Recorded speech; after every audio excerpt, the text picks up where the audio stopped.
नमस्कार बच्चों। आज हम एक नया पाठ पढ़ने जा रहे हैं। क्या निराश हुआ जाए। ये पाठ हजारी प्रसाद द्विवेदी द्वारा लिखा गया एक निबंध है, जिसमें उन्होंने समाज की बुराइयों जैसे चोरी, भ्रष्टाचार और धोखेबाजी के बावजूद अच्छाई और ईमानदारी के अस्तित्व पर जोर दिया है।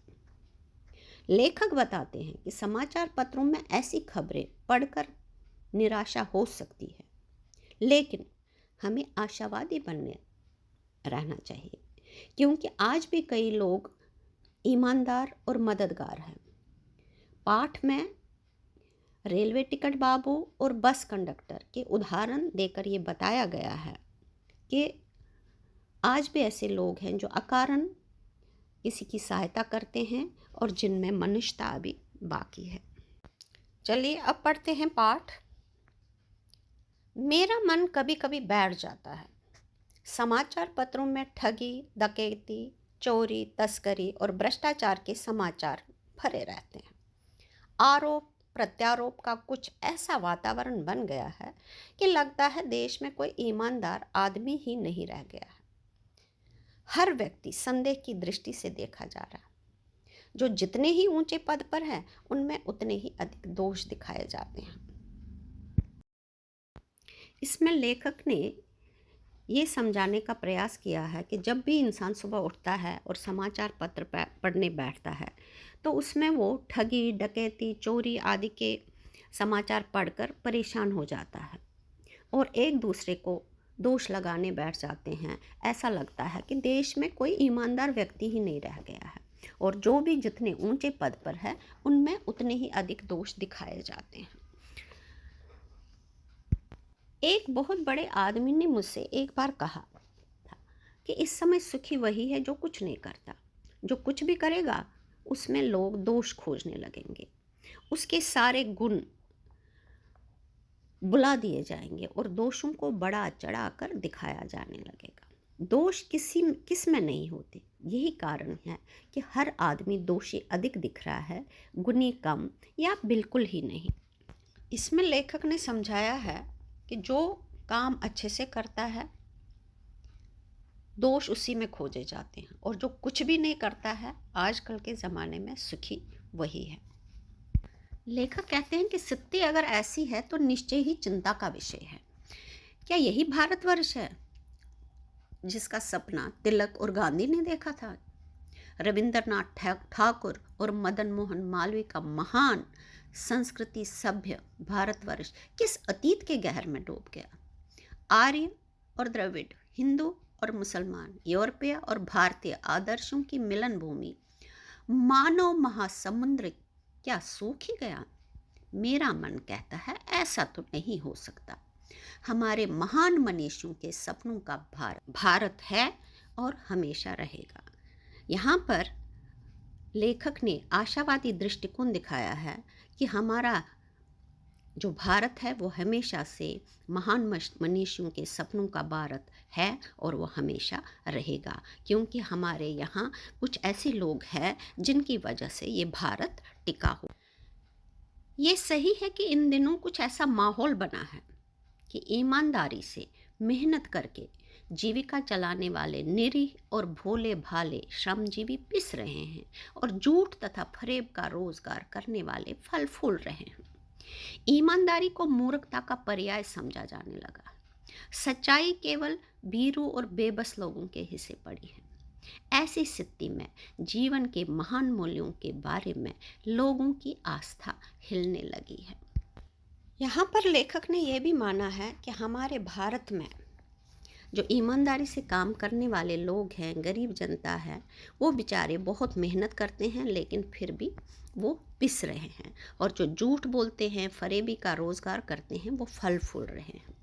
इसलिए उन्होंने कहा है कि सच्चाई केवल अब डरपोक और बेबस लोगों के हिस्से पड़ी है, जिसके कारण हमारी ये महान मूल्यों की आस्था हिलने लगी है। भारतवर्ष ने कभी भी भौतिक वस्तुओं के संग्रह को बहुत अधिक महत्व नहीं दिया है। उसकी दृष्टि से मनुष्य के भीतर जो महान आंतरिक गुण स्थिर भाव से बैठा हुआ है वही चरम और परम है। लेखक ने यहाँ पर स्पष्ट किया है कि भारतवर्ष के लोगों ने कभी भी भौतिक वस्तुओं यानी सोफ़ा है, फर्नीचर है, गाड़ियाँ हैं, महंगे महंगे उपकरण हैं, उनको संग्रह करने के लिए अधिक महत्व नहीं दिया है, बल्कि उनके भीतर जो महान आंतरिक गुण हैं उनको ही उन्होंने चरम और परम माना है, यानी उसी में उन्होंने अपना सुख प्राप्त किया है और उसे सर्वोच्च माना है। लोभ, मोह, काम, क्रोध आदि विचार मनुष्य में स्वाभाविक रूप से विद्यमान रहते हैं, पर उन्हें प्रधान शक्ति मान लेना और अपने मन तथा बुद्धि को उन्हीं के इशारों पर छोड़ देना बहुत बुरा आचरण है।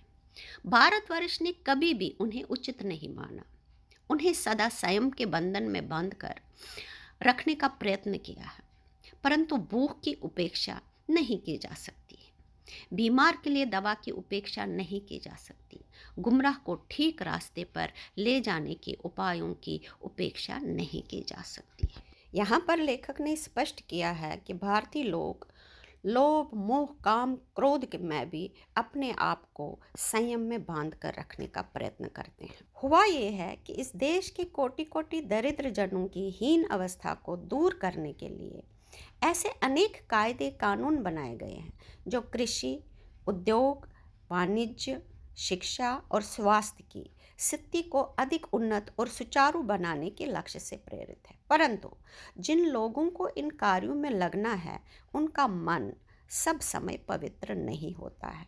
यहाँ कहने का मतलब लेखक का ये है कि जिन लोगों को इन गरीब लोगों की अवस्था को ठीक करने के लिए जो कायदे कानून बनाए गए हैं उनका मन हर समय पवित्र नहीं रहता है, अर्थात वो ये पैसा सब उनके लिए खर्च नहीं करते हैं बल्कि इसको अपने ऊपर खर्च करते हैं। प्रायः वे ही लक्ष्य को भूल जाते हैं और अपनी ही सुख सुविधा की ओर ज़्यादा ध्यान देने लगते हैं। भारतवर्ष सदा कानून को धर्म के रूप में देखता आ रहा है। आज एकाएक कानून और धर्म में अंतर कर दिया गया है। धर्म को धोखा नहीं दिया जा सकता है, कानून को दिया जा सकता है। यही कारण है कि जो सदैव धर्म भीरू है वे कानून की त्रुटियों से लाभ उठाने में संकोच नहीं करते हैं।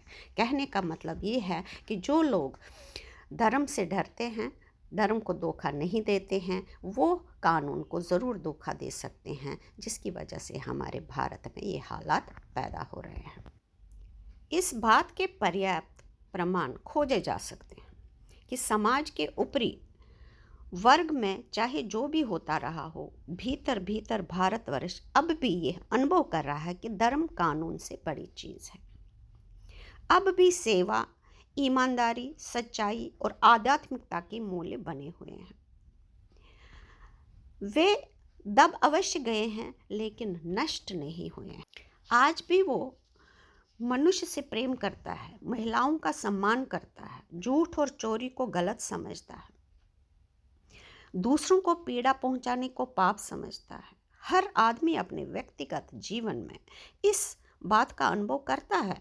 समाचार पत्रों में जो भ्रष्टाचार के प्रति इतना आक्रोश है वो यही साबित करता है कि हम ऐसी चीज़ों को गलत समझते हैं और समाज में उन तत्वों की प्रतिष्ठा कम करना चाहते हैं जो गलत तरीके से धन या मान संग्रह करते हैं। दोषों का पर्दाफाश करना बुरी बात नहीं है।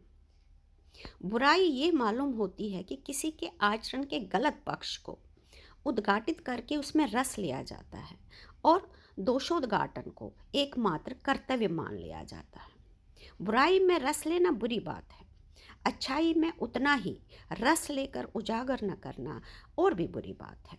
सैकड़ों घटनाएं ऐसी घटती है जिन्हें उजागर करने से लोक चित्त में अच्छाई के प्रति अच्छी भावना जगती है। लेखक ने यहाँ स्पष्ट किया है कि दोषों का पर्दाफाश करना बुरी बात नहीं है, लेकिन उसमें रस लेना बहुत बुरी बात है। और अगर किसी में अच्छाई है तो उसको उजागर न करना और भी बुरी बात है। इसलिए अच्छाई को उजागर करने से लोगों के मन में अच्छाई के प्रति अच्छी भावना जगती है। एक बार रेलवे स्टेशन पर टिकट लेते हुए गलती से मैंने 10 के बजाय 100 रुपये का नोट दिया और मैं जल्दी जल्दी गाड़ी में आकर बैठ गई। थोड़ी देर में टिकट बाबू उन दिनों के सेकंड क्लास के डिब्बे में हर आदमी का चेहरा पहचानता हुआ उपस्थित हुआ। उसने मुझे पहचान लिया और बड़ी विनम्रता के साथ मेरे हाथ में 90 रुपये वापस रख दी और बोला, ये बहुत गलती हो गई थी। आपने भी नहीं देखा, मैंने भी नहीं देखा। उसके चेहरे पर विचित्र संतोष की गरिमा थी। मैं चकित रह गया। यहाँ पर लेखक ये दिखाना चाहते हैं कि उनके साथ एक घटना घटी। उन्होंने टिकट लिया जो 10 रुपये का था और उसने 100 रुपया दे दिया और टिकट बाबू कैसे उसे खोजते खोजते ट्रेन में आ गए, गाड़ी में आ गए और फिर उन्हें वो 90 रुपये वापस दिए। तो उस वजह से उन्हें लगा कि नहीं, ईमानदारी अभी भी बची हुई है, अभी भी कुछ लोग ऐसे हैं जो ईमानदारी के रास्ते पर चलते हैं। कैसे कहूँ कि दुनिया में सच्चाई और ईमानदारी लुप्त हो गई है। वैसी अनेक अवांछित घटनाएं भी हुई है, परंतु यह एक घटना ठगी और वंचना की अनेक घटनाओं से अधिक शक्तिशाली है। एक और घटना का वो वर्णन कर रहे हैं। एक बार मैं बस में यात्रा कर रहा था। मेरे साथ मेरी पत्नी और 3 बच्चे थे। बस में कुछ खराबी थी, रुक रुक कर चलती थी। गंतव्य से कोई 8 किलोमीटर पहले ही एक निर्जन सुनसान स्थान में बस ने जवाब दे दिया। रात के कोई 10 बजे होंगे। बस में यात्री घबरा गए। कंडक्टर उतर गया और एक साइकिल लेकर चलता बना। लोगों को संदेह हो गया कि हमें धोखा दिया जा रहा है। बस में बैठे लोगों ने तरह तरह की बातें शुरू कर दी। किसी ने कहा, यहाँ डकैती होती है। 2 दिन पहले इसी तरह एक बस को लूटा गया था। परिवार सहित अकेला मैं ही था। बच्चे पानी पानी चला रहे थे। पानी का कहीं ठिकाना नहीं था। ऊपर से आदमियों का डर समा गया था।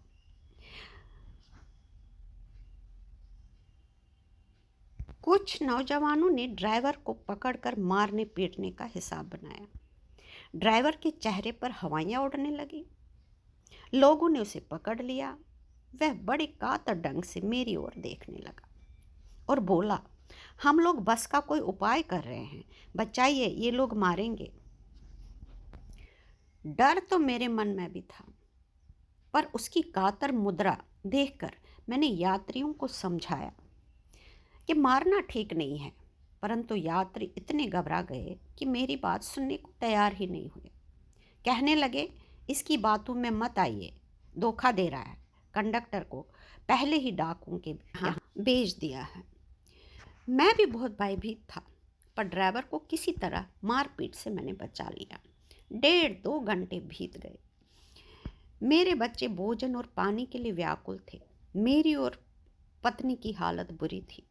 लोगों ने ड्राइवर को मारा तो नहीं, पर उसे बस से उतार कर एक जगह घेर कर रखा। कोई भी दुर्घटना होती है तो पहले ड्राइवर को समाप्त कर देना उन्हें उचित जान पड़ता है। मेरे गिड़गिड़ाने का कोई विशेष असर नहीं पड़ा। इसी समय क्या देखता हूँ कि एक खाली बस चली आ रही है और उस पर हमारा बस कंडक्टर भी बैठा हुआ है। उसने आते ही कहा, अड्डे से नई बस लाया हूँ, इस बस पर बैठिए। वह बस चलाने लायक नहीं है। फिर मेरे पास एक लोटे में पानी और थोड़ा दूध लेकर आया और बोला, पंडित जी, बच्चों का रोना मुझसे देखा नहीं गया, वहीं दूध मिल गया, थोड़ा लेता आया। यात्रियों में फिर जान आ गई। सब ने उसे धन्यवाद दिया, ड्राइवर से माफ़ी मांगी और 12 बजे से पहले ही सब लोग बस अड्डे पहुंच गए। कैसे कहूँ कि लोगों में दया भावना नहीं है। जीवन में जाने कितनी ऐसी घटनाएं हुई हैं जिन्हें मैं भूल नहीं सकता। ठगा मैं भी गया, धोखा भी खाया है, परंतु बहुत कम स्थलों पर विश्वासघात नाम की चीज़ मिलती है। केवल उन्हीं बातों का हिसाब रखो जिनमें धोखा खाया हो तो जीवन कष्टकर हो जाएगा। परंतु ऐसी घटनाएं भी बहुत कम नहीं है जब लोगों ने अकारण सहायता की है, निराश मन को ढाढ़स बनाया है और हिम्मत बंधाई है। यहाँ पर लेखक ने स्पष्ट किया है कि हमें सिर्फ उन बातों को याद नहीं रखना चाहिए जहाँ पर हमारे साथ विश्वासघात हुआ है या हमने धोखा खाया है, बल्कि हमें उन बातों को भी याद रखना चाहिए जहाँ लोगों ने हमारी अकारण सहायता की है, हमें हिम्मत बंधाई है, हमें हमारे मन को ढाढ़स दिया है। तो हमें ये बातें भी याद रखनी चाहिए। कविवर रविंद्रनाथ ठाकुर ने अपने प्रार्थना गीत में भगवान से प्रार्थना की थी कि संसार में केवल नुकसान ही उठाना पड़े, धोखा ही खाना पड़े, तो ऐसे अवसरों पर भी हे प्रभु मुझे ऐसी शक्ति दो कि मैं तुम्हारे ऊपर संदेह ना करूं। लेखक यहाँ कहते हैं कि कवि रविंद्रनाथ ठाकुर ने अपने प्रार्थना गीत में कहा था कि अगर कभी जीवन में हमें नुकसान उठाना पड़े, धोखा खाना पड़े, पर प्रभु मुझे ऐसी शक्ति दो कि मैं आप पर संदेह ना। मनुष्य की बनाई विधियाँ गलत नतीजे तक पहुँच रही है तो इन्हें बदलना होगा। वस्तुतः आए दिन इन्हें बदला ही जा रहा है, लेकिन आज भी आशा की ज्योति बुझी नहीं है। महान भारतवर्ष को पाने की संभावना बनी हुई है और बनी रहेगी। मेरे मन निराश होने की ज़रूरत नहीं है। यहाँ पर लेखक कहते हैं कि हमें अभी भी निराश होने की आवश्यकता नहीं है, हमें आशावादी बनकर रहना चाहिए और जो गलतियाँ हैं, जो जहाँ पर हमें बदलना है वहाँ पर हमें अपने आप को बदलना चाहिए। और महान भारतवर्ष को पाने की संभावना बनी हुई है और हमेशा बनी रहेगी, इसलिए हमें निराश होने की आवश्यकता नहीं है।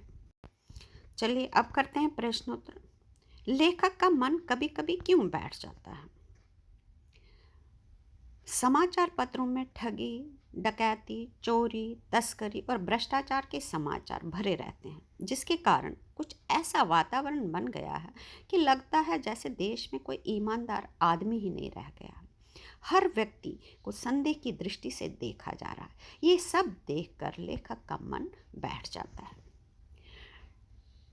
टिकट बाबू के चेहरे पर संतोष की गरिमा क्यों थी? रेलवे स्टेशन से टिकट खरीदते समय लेखक ने गलती से 100 रुपये दे दिए और बाकी बचे पैसे लेना भूल गए। थोड़ी देर के बाद टिकट बाबू उन्हें ढूंढते हुए रेल के डिब्बे में आए और उनके बाकी रुपए लौटा दिए। ऐसा करते समय उनके मुख पर संतोष की गरिमा थी, क्योंकि उन्होंने अपना काम ईमानदारी से किया और उस व्यक्ति को ढूंढकर उसके बचे पैसे लौटा दिए। चलिए करते हैं अगला प्रश्न। लेखक ने स्वीकार किया है कि लोगों ने उन्हें भी धोखा दिया है, फिर भी वो निराश नहीं है। आपके विचार से इस बात का क्या कारण हो सकता है? लेखक आशावादी हैं। अपने अनुभवों के आधार पर ये बताते हैं कि उसने धोखा भी खाया है, लेकिन उनका मानना है कि अगर वो इन धोखों को याद रखेंगे तो उनके लिए किसी पर भी विश्वास करना बहुत कठिन हो जाएगा, क्योंकि समाज में कुछ लोग ही स्वार्थवश झूठ, फरेब और बेईमानी करते हैं। ऐसी घटनाएं भी कम नहीं है कि जब लोगों ने बिना किसी कारण के उनकी सहायता की है, निराश मन को ढाढ़स दिया है और हिम्मत बंधाई है, इसलिए वो बिल्कुल भी निराश नहीं है। चलिए करते हैं अगला प्रश्न। लेखक ने लेख का शीर्षक क्या निराश हुआ जाए क्यों रखा होगा? क्या आप इससे भी बेहतर शीर्षक सुझा सकते हैं? लेखक ने इस लेख का शीर्षक क्या निराश हुआ जाए इसलिए रखा होगा क्योंकि आज हिंसा, भ्रष्टाचार, तस्करी, चोरी, डकैती, घटते मानवीय मूल्यों से जो माहौल बन गया है उसमें आदमी का निराश होना स्वाभाविक है। ऐसे माहौल में भी लेखक निराश नहीं है, तथा वो चाहते हैं कि दूसरे भी निराश न हों, इसलिए उनसे ही पूछना चाहते हैं कि क्या निराश हुआ जाए, अर्थात निराश होने की आवश्यकता नहीं है। इसका अन्य शीर्षक होगा नया सवेरा, बनो आशावादी, और निराशा से आशा भी रख सकते हैं। चलिए करते हैं अगला प्रश्न। दोषों का पर्दाफाश करना कब बुरा रूप ले सकता है? दोषों का पर्दाफाश करना तब बुरा रूप ले सकता है जब हम किसी के आचरण के गलत पक्ष को उद्घाटित करके उसमें रस लेते हैं, या अकारण ही हमें दूसरों के किसी गलत पक्ष को उद्घाटित करने में मज़ा आने लग जाता है, अथवा कोई ऐसी घटना जिसके पर्दाफाश होने के बाद लोग हिंसा या दंगे फसाद करने लगते हैं। धन्यवाद। आशा है आपको ये पाठ अच्छी तरह से समझ आया होगा। अगर आपको अच्छा लगा, लाइक, सब्सक्राइब ज़रूर कीजिएगा। बहुत बहुत धन्यवाद आपका।